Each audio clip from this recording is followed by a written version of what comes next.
Increasingly, there are large number of low-income people in cities, and they happen to be living in very poor conditions.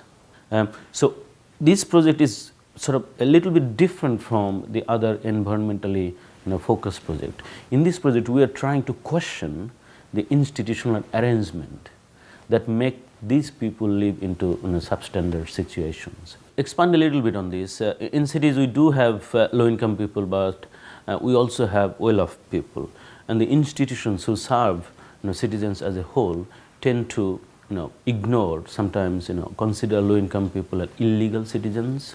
They don't have the right to live in the cities because they live in illegally occupied land in low-income settlements. So that's why I think these are sort of not having the required level of access, institutional access. And this project is actually trying to understand the institutional arrangement that could sustainably increase poor people's well-being that can be harnessed from urban ecosystem services.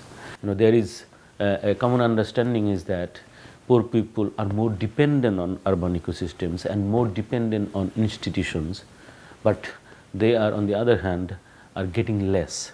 They are getting more exposure to environmental pollution, and institutions do not really give them the appropriate level of support. If we have left these things unaddressed, all these kids growing up in these settlements will be underperforming in their life. They will die earlier, they will remain weaker, they couldn't really look after their families. So there is a capital loss in the sense at the national level, as a global level. That means global population as well as the national population are underperforming. And if you consider these are to some extent making the 30% of the city populations, you can see the massive burden on the development.